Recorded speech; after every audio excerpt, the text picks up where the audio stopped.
Chapter 3, The Chain. I went back to the clinic because the world made more sense with fluorescent light buzzing overhead and people crying where crying is expected. I signed the sign-in sheet with a hand that felt borrowed. The chair legs screeched when I took my spot at the intake desk, a high sound like the scream of metal. Frankie, the nurse who knew everyone's business before they did, brought me a coffee and lowered her voice. "You hear about room 4 last week?" She meant my office. I nodded. She squeezed my shoulder. "It gets under your nails. You'll wash and wash." I didn't want pity. I wanted information. In the files, the woman had listed a boyfriend, a friend, an ex-professor. I shouldn't have used the emergency contact list for anything but a courtesy call, but curiosity is a shape a person slips into when they can't stand the shape of their own life. I called the ex-professor first, a man whose voice sounded grated and tired. I tried to tell her it wasn't real, he said, as if we were mid-conversation. But then it turned up in the lecture hall at noon. 100 kids and only I saw it. Smiling at me from the back row. After class, I found a note on my car. No words, just a curve drawn in thick black ink. "Have you been sleeping?" I asked. He didn't answer. "Has anything unusual happened to you since she died?"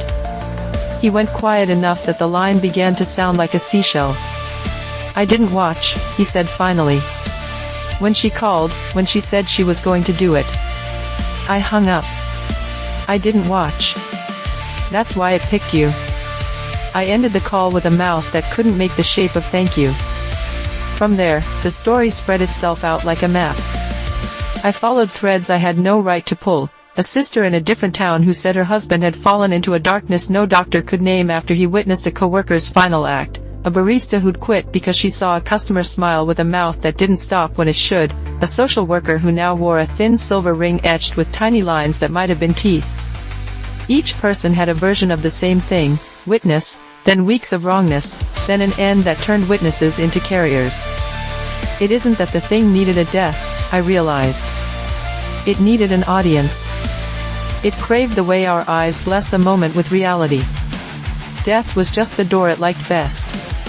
If you think I'm being poetic, I'm not. I'm being precise. I printed the stories and pinned them to my wall. The chain didn't go back years or decades. It went back and back, farther than printing presses, older than language that can be traced. Not a pandemic. A folklore with teeth. I visited a man in the county jail who had been accused of killing his neighbor because he believed the neighbor was mimicking his smile. The man looked at my face and giggled with a sound that made the hairs on my arms stand up. "It's already behind you," he said, and for a heartbeat I felt a warmth on my neck, a breath that wasn't air. When I turned, there was nothing but the shadow of the fluorescent bulb, which looked, in that moment, like a grin hanging from the ceiling.